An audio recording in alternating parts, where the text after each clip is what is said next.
Cumprimento a igreja com a paz do Senhor.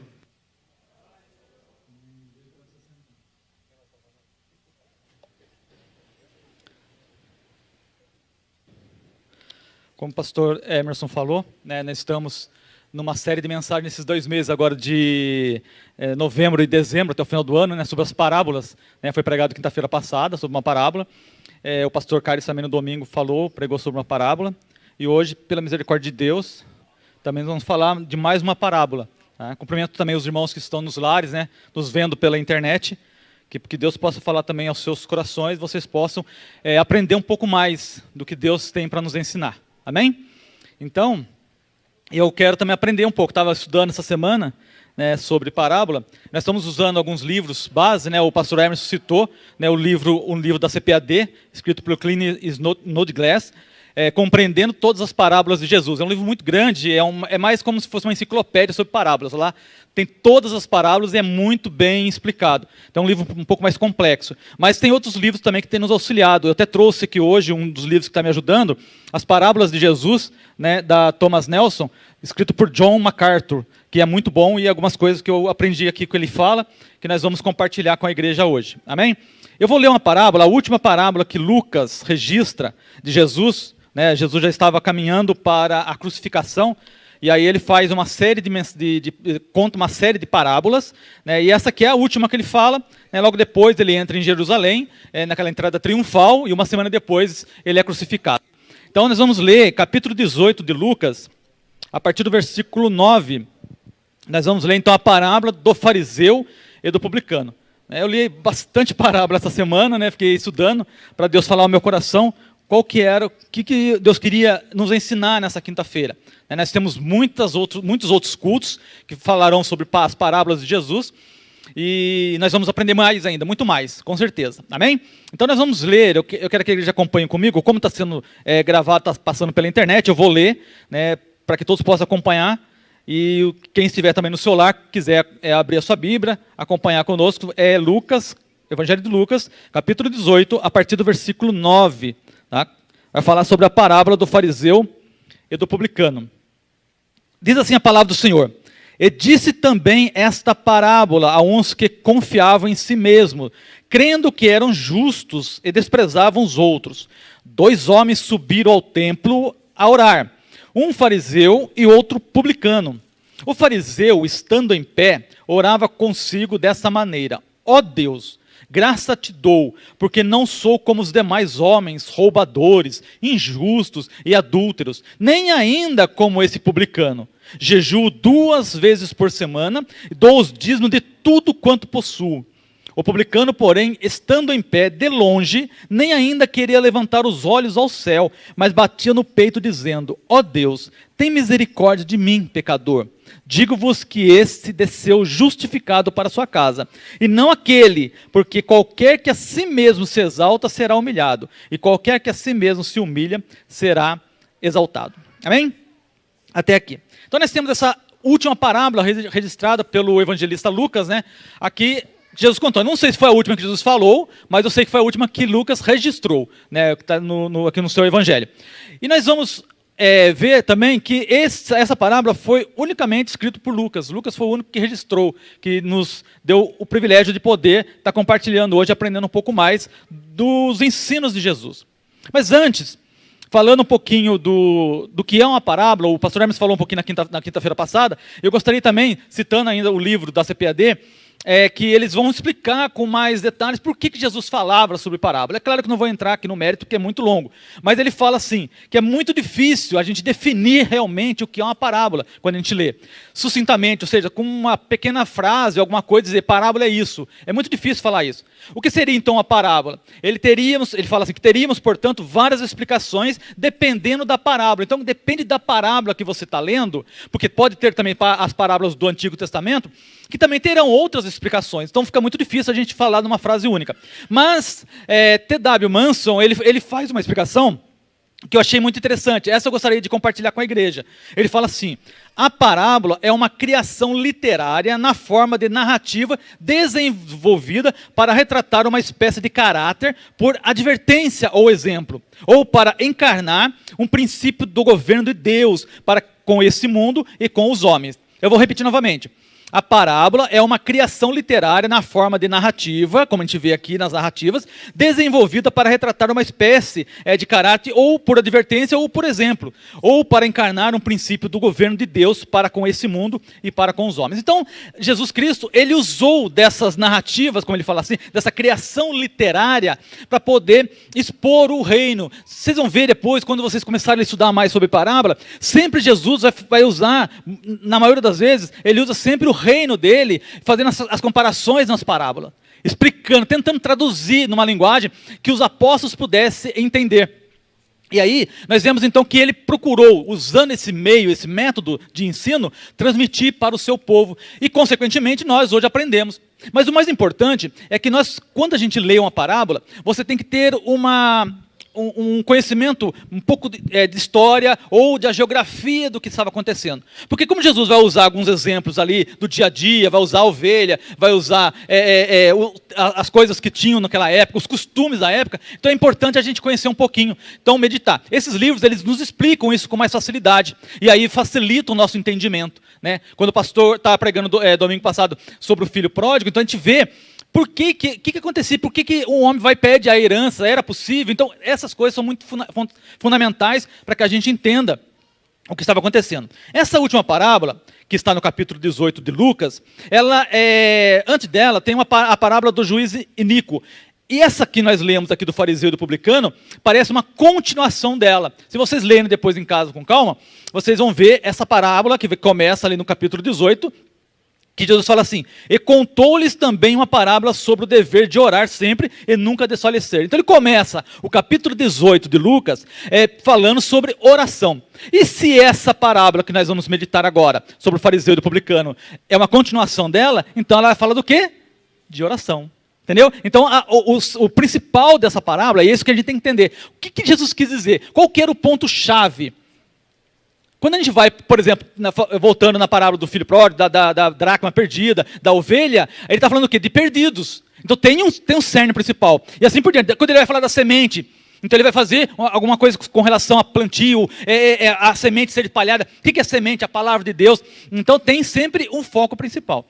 Nesse aqui, o foco principal é a oração. Amém? Então nós já começamos a entender sobre parábola. Amém? A intenção é essa, que vocês consigam, ao ler a palavra de Deus, o Espírito Santo vai falando no seu coração, e mesmo lá no seu lar, onde você estiver, você vai ouvindo e vai compreendendo o que Jesus quer falar com você. O que a palavra está nos mostrando através dos ensinos de Jesus. Jesus é o nosso mestre, é Ele que nos ensina. Eu já falei aqui em outra mensagem, que nós não aprendemos sobre Jesus apenas, nós aprendemos com Jesus. É diferente de um filósofo, é diferente de uma pessoa que estuda sobre Jesus. Você pode pegar, por exemplo, pessoas inteligentíssimas, cientistas, filósofos, pessoas do mais alto grau de inteligência ou conhecimento aí fora, que sabe muito da Bíblia, às vezes muito mais que um crente, e conhece sobre Jesus muito mais que muitos crentes. Mas ele conhece apenas sobre Jesus, porque ele não aprendeu com Jesus, ele aprendeu sobre Jesus. Então ele sabe, ele lê livros, ele vai ler a Bíblia, mas ele está aprendendo o quê? Ele está só apenas como ouvinte, e não Jesus ao lado dele, falando ao seu coração. Porque como essa palavra é viva, então quando eu a leio, eu não leio apenas passivamente, eu leio ativamente. Por quê? Porque o Espírito Santo vai comunicando comigo. Por isso que é comum, quando vocês pegam, por exemplo, um texto bíblico para estudar, e você estuda ele hoje, daqui a um ano você pega aquele mesmo texto e estuda novamente aquele texto. Ele vai falar coisas diferentes ao seu coração. Por quê? Porque ela é viva. Ela é viva. Então, assim, não é como um livro comum, que você pega um livro, por exemplo, e você folheia ele, conta uma história e acabou. Se você pegar, pegar as Ilíadas, pegar os grandes documentos ou literatura do mundo antigo, não mudou. Se você lê o que foi escrito no século XVIII ou XIX, a história é a mesma. Não é como a Bíblia. A Bíblia ela é viva. Ela é viva. Então, e aí ela vai nos alimentando. Por isso que o Espírito Santo tem que estar ao nosso lado, explicando a palavra dele. Por isso que quando eu vou ler a Bíblia, a primeira coisa que eu faço é orar. E pedir para que Deus ilumine a minha mente e o meu coração para eu poder compreender. Amém? Então, o principal dessas duas parábolas aqui, então, vai falar sobre oração. E essa coletânea de parábolas aqui que ele vai falando, que fala sobre o juiz iníquo, e depois vem falar sobre o fariseu e publicano, ele vai nos dar uma explicação. Mas, por que Jesus ensinava, então, por parábolas? O próprio Jesus, ele vai dar uma explicação para os discípulos, lá em Mateus capítulo 13, por que ele usava esse método literário para poder ensinar. E é muito gostoso de aprender, porque quando você começa a ler e aprender sobre isso, você tem uma visão mais nítida até, mais limpa do que você está lendo. Então Jesus, lá no capítulo 13 de Lucas, a partir do versículo 10, questionaram Jesus, por que o senhor ensina com parábolas? Aí ele dá a seguinte explicação, olha só, Mateus 13, 10. E acercando-se dele, os discípulos disseram-lhe, por que ele fala por parábolas? Ele respondendo disse-lhes, porque a vós é dado conhecer os mistérios do reino dos céus, mas a eles, falando agora dos fariseus lá, dos homens, dos sacerdotes que estavam com a visão tampada, ele fala assim, ó, mas a eles não lhes é dado, porque aquele que tem se dará e terá em abundância, mas aquele que não tem, até aquilo que ele tem será tirado. Por isso lhes falo por parábolas, porque eles vendo não veem, e ouvindo não ouvem, nem compreendem. Então o mundo não entende isso. Isso aqui é um mistério, meus irmãos, que foi dado a nós, a igreja. Por isso que nós compreendemos as parábolas de Jesus, os ensinos de Jesus, ele foi apresentado para a igreja, para o crescimento da igreja. E quem faz parte da igreja, o mundo, quando a pessoa que vem e aceita Jesus e começa a fazer parte da igreja, começa a compreender os mistérios de Deus. Por isso que nós pegamos pessoas simples, pessoas que não têm nem estudo profundo, mas têm um conhecimento de Deus fantástico, maravilhoso. Por quê? Porque é o Espírito que vai revelando. Meu pai, que já dorme no Senhor, ele mal sabia escrever o nome dele, mas ele pregava de um jeito que eu achava fantástico, maravilhoso. Eu era criança, eu lembrava dos ensinos dele. A minha mãe era totalmente analfabeta, não sabia nem escrever o nome dela, mas você perguntava as coisas da Bíblia, só pelo ouvir o que ela aprendeu durante a vida toda na igreja, o Espírito Santo trabalhava e ela contava para nós, até o dia que Jesus também levou ela. Então, essas coisas maravilhosas, só quem está aqui, quem consegue viver isso, consegue compreender. O mundo está cego, não consegue ver. Eles pegam a Bíblia, leem a Bíblia, mas não entendem. Parece que as escamas dos seus olhos não saem, não caíram, porque eles não conseguem compreender. Então é isso que Jesus está falando. Então Jesus aqui, nesse capítulo 18 que Lucas apresenta, ele já está caminhando para o final do seu ministério terreno. E aí, logo no final, então, aqui nós vamos ver depois no capítulo 19, vai ter a passagem do Zaqueu, publicano, e no versículo 28 e 19 de Lucas, Jesus já entra em Jerusalém agora, triunfante. Jesus já entra agora, aclamado pelo povo, pelos discípulos, pelo povo de Jerusalém. Por quê? Ele estava caminhando ali naquela última semana da sua vida, então, logo depois que ele conta essa parábola, ele já estava caminhando para o final, ele já estava caminhando para o final do seu período aqui na terra, do seu ministério terreno. Então, Jesus vem e conta essa parábola. Mas o povo não estava entendendo ainda. Mesmo Jesus contando, quando a gente lê as outras parábolas anteriores, Jesus falando sobre o reino, falando que ia morrer, mas o povo não estava entendendo isso. Quando ele falava do reino, eles achavam que o reino que Jesus ia fazer era um reino aqui na terra. Ele ia destronar, ele ia derrotar Roma, que era o grande, que comandava todo o mundo civilizado da época, e aí ele ia agora fazer uma revolta com os judeus, e pedir a libertação, ou seja, libertar os judeus do jugo de Roma, e sentar no trono de Davi. Então o reino na cabeça dele, inclusive dos discípulos, era esse. Eles achavam que o reino era um reino terreno. Eles não estavam compreendendo que o reino que Jesus estava explicando, e ele explicava nas parábolas, era um reino celestial, um reino que não era desse mundo, não era o reino de Davi. Ele não ia sentar naquele trono ali, ou ia derrotar Roma naquela época. Não era isso que ia acontecer. E eles não compreenderam tanto que quando Jesus entra em Jerusalém, no capítulo 19, eles fazem toda aquela festa, Hosana, Hosana, o rei está chegando, porque na cabeça deles, como estava se aproximando a Páscoa, existia uma grande quantidade de judeus em Jerusalém. E os próprios romanos tinham preocupação com isso, porque poderia estourar uma revolta ali dentro. Então, eles achavam, quem sabe, que Jesus agora ele ia dar o golpe final. Já tinha mostrado todo o seu poder, eles tinham visto o poder de Jesus. Eles tinham visto Jesus curar, eles tinham visto Jesus ressuscitar mortos. Agora era derrotar Roma e acabou, e sentar no trono de Davi. Tanto é verdade que a mulher de Zebedeu, vamos ver lá em Mateus também, ela chega para Jesus, a mãe de Tiago e João, chega para Jesus e fala assim, ó, quando você se sentar no seu trono, eu quero que um filho fique sentado de um lado, um à direita e outro à esquerda. Na cabeça dela, ele ia sentar no trono mesmo e ia ali reivindicar o poder ali de Israel agora, como foi na época de Davi. Mas eles não estavam compreendendo. Então Jesus, ele queria mostrar isso para eles. Queria mostrar que ele ia ter que passar pelo que ele passou, para que nós pudéssemos ter vida, porque é na morte de Cristo é que nós temos vida. Eles não tinham compreendido sobre o reino. Eles tinham visto muitas coisas acontecer. Eles tinham visto coxos andarem, né? E logo depois, quando Jesus entra em Jerusalém, ele vai até o templo, ele quebra aquelas bancas dos cambistas que estavam no templo, mas ali mesmo ele cura coxos, ele faz milagres ali no templo. Então, as pessoas só estavam aguardando o momento que Jesus ia agora proclamar o reino. Mas não era isso que ele estava falando. Tanto não era que ele estava explicando para os discípulos aqui, explicando para o povo e para principalmente os fariseus, que os fariseus, os estudiosos da época, achavam que eles iam conseguir pegar Jesus de um jeito, porque eles queriam, de qualquer maneira, os chefes do templo queriam matar Jesus. A intenção deles era essa. Nós vamos ver lá em João também, capítulo 10, quando ele fala, eles estavam já macumunando, já como que eles iam fazer isso. E Jesus está explicando, olha, não é assim. Nós temos que orar e buscar a presença do Pai. E ele está ensinando aqui sobre oração. Amém? Antes de nós entrarmos propriamente na parábola, eu queria apenas explicar, porque nós temos aqui duas classes de pessoas. Nós temos aqui duas pessoas que foram ao templo para orar. Isso é bom, né? Se você for parar para pensar, então os dois estavam corretos? Sim, com certeza. Orar é fundamental na vida de um cristão. Então os dois tinham uma ação positiva. Mas vamos ver como que eu tenho que ter essa ação positiva diante de Deus. Porque nem sempre o que os olhos estão vendo aqui realmente é o que está no coração nosso. E é isso que Deus vai nos revelar. É isso que Deus vai falar ao nosso coração. Os dois foram ao mesmo templo, em uma mesma hora e com o mesmo propósito, que era orar. O resultado, porém, foi diferente. Deus ouviu a oração do publicano, mas não respondeu à oração do fariseu. Por quê? Porque que se o fariseu foi, orou também, e se o publicano também foi e orou, Deus ouviu o publicano e não ouviu o fariseu.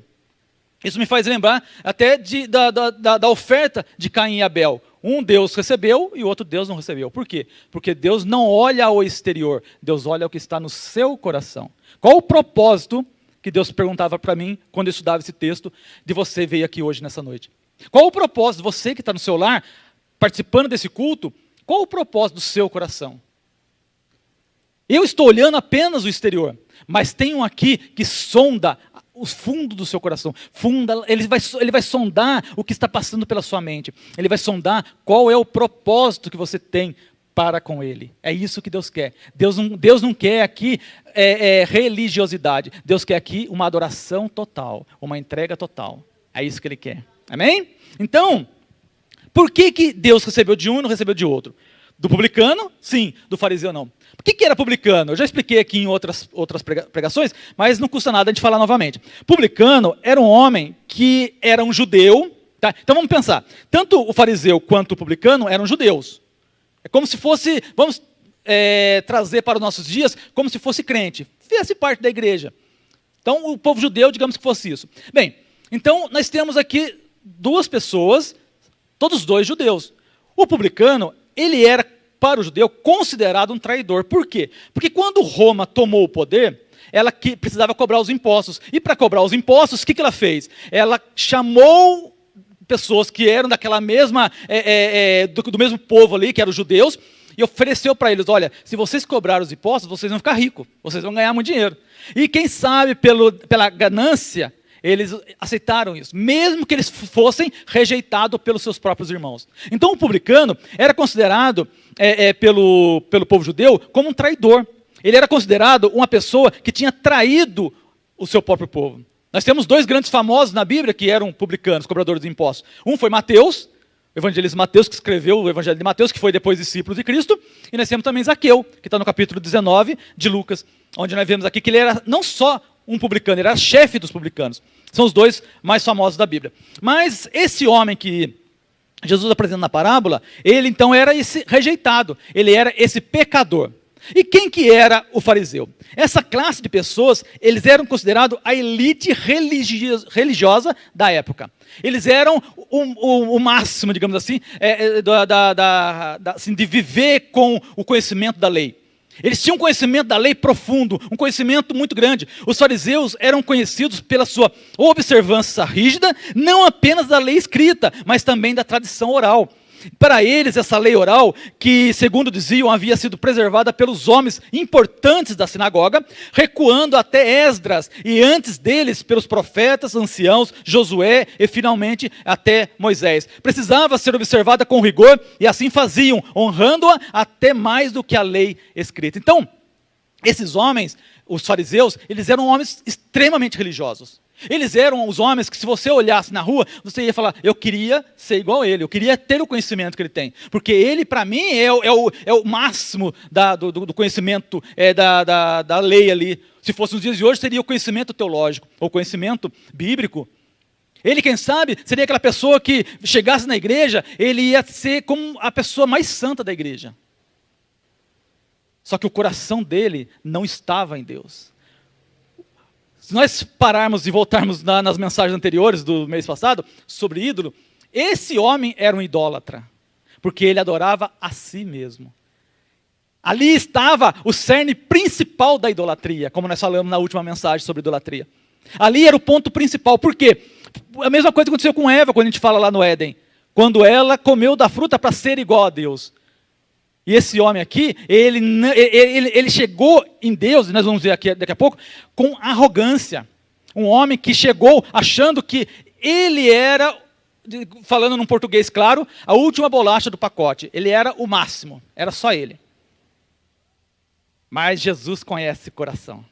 O meu Jesus, Jesus que eu sirvo, conhece o teu coração. Ele conhece a minha mente. Ele sabe o que está passando aqui dentro. Ele sabe qual é o propósito que eu vim fazer aqui hoje. Ele sabe por que eu peguei nesse microfone hoje para pregar. Ele sabe. Não adianta eu falar, não adianta eu me expor, se o meu coração não estiver voltado para Deus. Se o meu coração não estiver nele. Se o seu coração não estiver nele, o culto que você prestar, e você não estiver com o coração nele, é em vão. Não é recebido. Não adianta achar que pelo fato de eu estar na igreja já vai ser o suficiente, não. O que vai ser suficiente é o que você veio trazer para Jesus hoje. Qual a sua oferta? Qual foi a sua entrega hoje? O que você veio dedicar a Cristo nessa noite? Porque Ele está aqui, e Ele está aqui sondando nossos corações. Então Jesus começa, aqui na parábola do capítulo 18, falando o quê? E contou-lhe também uma parábola sobre o dever de orar sempre e nunca desfalecer. Então Jesus vai falar agora sobre oração. E a partir daí, então ele vai contar sobre o juiz iníquo, nós vamos entrar nele hoje, vamos falar apenas a partir do versículo 9, que vai falar sobre esses dois homens, que foram para o templo orar. Mas um foi recebido e outro não. O primeiro ponto que eu vi aqui, quando eu paro para pensar por que a oração do fariseu não foi recebida, é que ele foi, porque essa oração foi apenas um discurso retórico para exaltar suas próprias virtudes. Versículo 11, olha o que diz aqui no versículo 11 que nós lemos. O fariseu, estando em pé, orava consigo dessa maneira: ó Deus, graças te dou, porque não sou como os demais homens roubadores, injustos e adúlteros, nem ainda como esse publicano. Jejuo 2 vezes por semana e dou os dízimos de tudo quanto possuo. Estava correto em jejuar? Com certeza. Estava correto em trazer o dízimo? Com certeza, é uma obrigação nossa, nós temos que fazer isso. Mas qual é o propósito que ele estava fazendo isso? Então, o primeiro ponto que eu vejo aqui é que ele fez apenas um discurso retórico. Quantas pessoas acham que orar é apenas falar, proferir palavras bonitas? Não é isso. Não é isso que Jesus vai receber. Orar não é proferir fórmulas bonitas, bem colocadas retoricamente, ainda que regadas por lágrimas ou o que quer que seja. Isso não motiva, não vai emocionar Jesus. Tem pessoas que acham que vai ganhar de Jesus chorando apenas, e chorar na presença de Deus é fantástico, é maravilhoso. Devemos sim chorar, mas com o coração puro, o coração sincero, porque é isso que ele está buscando. Orar não é se exaltar, nem proclamar suas próprias virtudes. O fariseu não orou, ele fez um discurso eloquente para se autopromover. Ele não orou, ele tocou trombetas, ele não orou, ele aplaudiu a si mesmo. Por quê? Porque o Deus dele não era Jesus, o Deus dele não era o Pai, o Deus dele era ele mesmo. Ele não orou, ele fez um solo, quem sabe, daquele hino, quão grande és tu, olhando para o espelho, porque ele se achava o máximo. É isso que ele mostra na oração. Ele se mostrou aqui como se fosse, como se ele estivesse fazendo um favor a Deus, pelo fato de estar orando. William Buckler, que foi um escritor, apresentador de rádio e televisão, e foi pastor na Escócia, e professor também, ele fala a seguinte frase quando ele lê esse texto: o fariseu não foi orar, foi apenas informar a Deus acerca do grande homem que ele era. Vou repetir o que William Barclay fala. O fariseu não foi orar, foi apenas informar a Deus acerca do grande homem que ele era. Como se Deus precisasse disso. Não existe, ele continua, não existe nada mais abominável aos olhos de Deus do que o orgulho. Quantas pessoas estão com um orgulho tão grande a ponto de não ter comunhão com Deus? O pastor Hernandes Dias Lopes, ele fala no seu livro, Comentário de Lucas, ele fala assim, ó, a soberba e a oração não pode habitar no mesmo coração ao mesmo tempo. Não tem como habitar a soberba, não tem como a soberba estar no seu coração e você vir à igreja para se entregar. Mas nessa noite, Ele quer um coração limpo. Ele quer que a sua oração chegue ao trono da graça. Jesus quer ouvir a sua oração. Jesus quer que você ore sim. E você vai continuar orando. Mas vai orar com o coração entregue para Ele. É isso que Ele quer. O segundo ponto que eu vejo aqui, por que a oração dele não foi recebida, é que não se dirigia precisamente a Deus. Por que eu posso afirmar isso? Olhando para o versículo 11 ainda. Sua oração era voltada para a exaltação de si mesmo. E dirigida ao plenário que estava ali concentrado. Ele estava ali apenas para se mostrar. Quantas pessoas vêm na igreja para mostrar para o pastor, para mostrar para o irmão, para a irmã, mas não vem com o propósito único de adorar a Deus. Deus era apenas um trampolim para o fariseu alcançar a notoriedade pública. O que ele queria era isso, ele queria aplauso. Ele queria que o povo olhasse para ele e visse que ele era o santo, que ele era o diferente. Ele agradece a Deus não das dádivas divinas, mas das suas próprias virtudes. Ele agradece a Deus pelas suas próprias virtudes. Então, como o Barclay fala, né, que ele foi ali informar a Deus das suas próprias qualidades.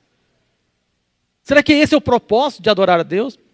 Será que esse é o propósito? Ele agradece a Deus uma oração típica de um idólatra clássico, como eu disse, que ama a si mesmo e quer ser o seu próprio Deus.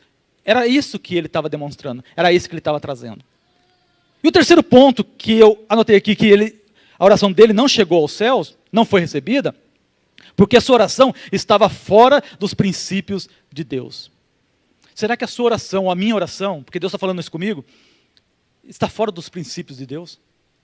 Será que nesse terceiro ponto aqui, quando eu estou orando, eu não estou seguindo os princípios que Deus determinou na sua palavra? Dentro dos princípios de Deus, eu posso ver aqui no versículo 11 ainda, foi a posição dele, não pelo fato dele estar em pé, não foi isso, o fato de orar em pé, porque o outro também orou em pé. Não foi isso. A sua oração foi rejeitada não por sua posição física, mas por sua altivez diante de Deus e do próximo. Foi sua altivez, foi a sua achando que era o melhor. Por isso que a oração dele não chegou.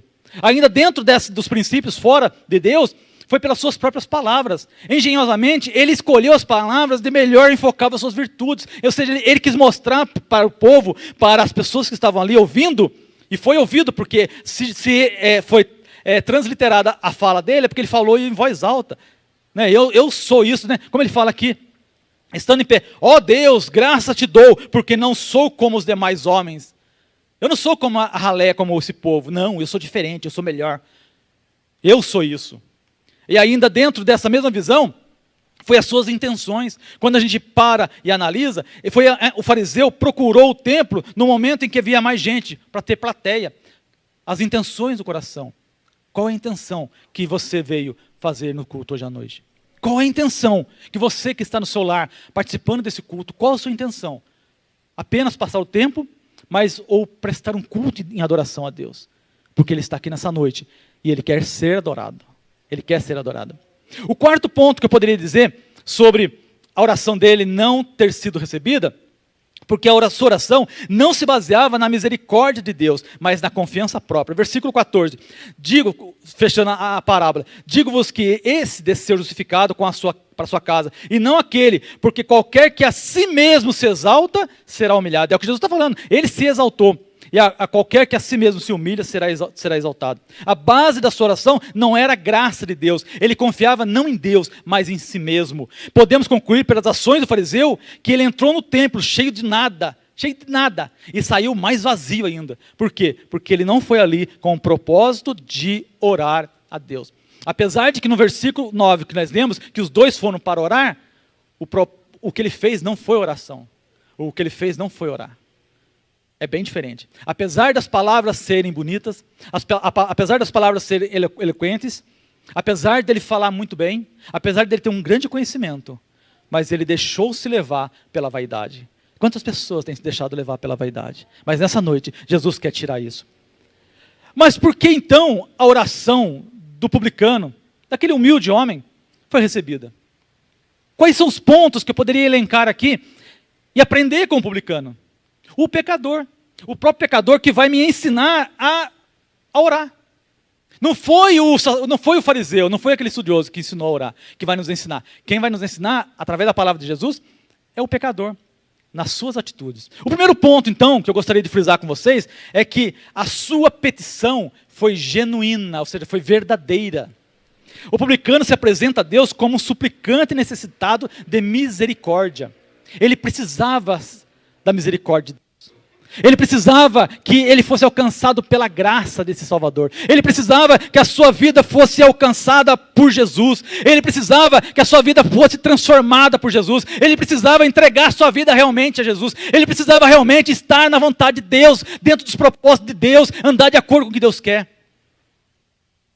Será que esse é o propósito que eu vim hoje aqui? Será que é o propósito seu hoje aqui? Realmente falar, Jesus, eu careço da tua misericórdia, eu careço da tua graça, porque sem ela eu não sou nada, sem ela eu não sou nada, sem ela eu vou sair daqui vazio, mas eu quero sair daqui cheio do Espírito Santo, eu quero sair daqui renovado, eu quero sair daqui transformado, eu quero sair daqui glorificando a Deus e sentindo a presença dEle. Por quê?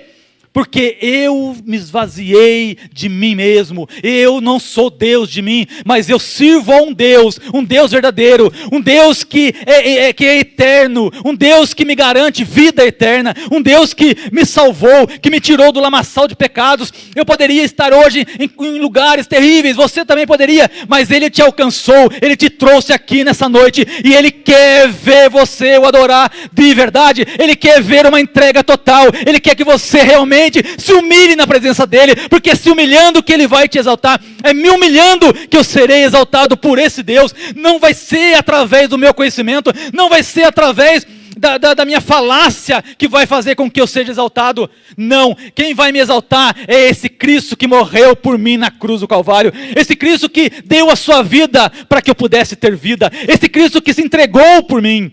É por Ele, para Ele, por Ele, para Ele que eu vivo, que eu caminho, que eu oro, que eu busco todos os dias. Qual o propósito? Aqui na primeira, ele fez uma petição genuína, ou seja, sincera. Ele não se exaltou, ele não se mostrou. Por quê? Porque ele estava ali como um pecador. O que você é? O que nós somos? Pecadores.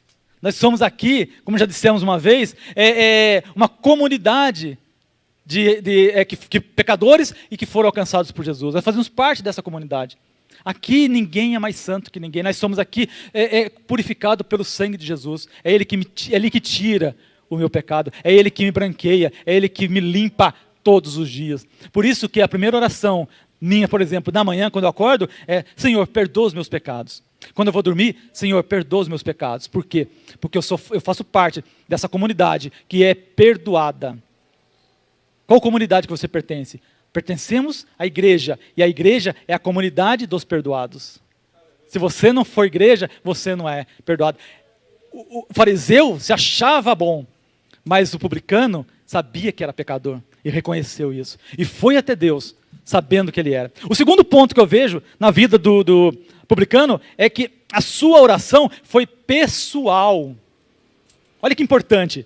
Ele não falou a respeito de si próprio, mas do seu próximo, não. Ele falou de si mesmo, foi pessoal. Ele não foi lá para falar de outro, para falar mal de outro, como a oração aqui, entre aspas, na oração do fariseu.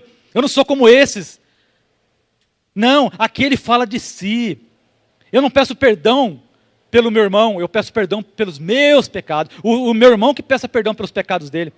A minha esposa pede perdão dos pecados dela. E eu peço do meu, eu não peço pelo dela. Porque a salvação, ela é individual. Nós nos achegamos a Deus com o coração sincero. E Ele se achega a nós, de braços abertos. Então, a oração dele foi pessoal. Ele não falou do próximo, ele falou de si próprio. Ele falou dele. porque ele era o pecador, ele reconheceu isso. O terceiro ponto que eu vejo na oração do publicano é que foi uma oração humilde. Ele reconheceu o seu pecado e confessou. No versículo 13, o publicano, porém, estando em pé, de longe, nem ainda queria levantar os olhos ao céu, mas batia no peito, dizendo: ó Deus, tem misericórdia de mim, pecador. Tem misericórdia de mim, pecador. Essa é a oração que ele está nos ensinando. Quantas vezes você já bateu no peito quando você orava e falava assim: Deus, tenha misericórdia de mim, pecador. Tenha misericórdia de mim, pecador. Se você nunca fez isso, então hoje é o dia.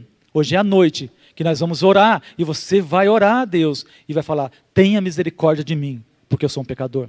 O quarto ponto que eu vejo aqui é que a oração dele que brotou de um coração quebrantado. Quando você tem um coração quebrantado, a sua oração ela vai sair mais naturalmente entregue a Deus. Quando você se quebranta, você realmente se entrega. Você se humilha diante da presença de Deus, aí Ele vai olhar para você e Ele vai te transformar, Ele vai te exaltar, Ele vai segurar as tuas mãos, e se for da vontade dEle, Ele vai atender os seus pedidos, porque o pedido, quando eu faço um pedido a Deus, tem que ser da vontade dEle, porque Ele sabe o que é melhor para mim. Aqui o fariseu, o publicano não pediu nada, ele apenas se humilhou. Ela brotou de um coração quebrantado, ele suplicou por misericórdia. Quantas vezes eu tenho suplicado por misericórdia? E o quinto ponto sobre a oração, sobre o ensino da oração do publicano, é que ela foi uma oração profunda que brotou do seu coração. Ele batia no peito e dizia: ó Deus, sê propício para mim, pecador. Tenha misericórdia de mim, que sou um pecador. Tenha misericórdia de mim, que sou um pecador. Quantas vezes eu tenho falado assim? Quantas vezes eu tenho me humilhado realmente e voltado para Deus, para que eu possa ser alcançado por Ele? Mas nessa noite, não saia daqui vazio como saiu o fariseu. Saia daqui cheio do Espírito Santo, como saiu o publicano. Porque ele sim reconheceu que precisava de Cristo.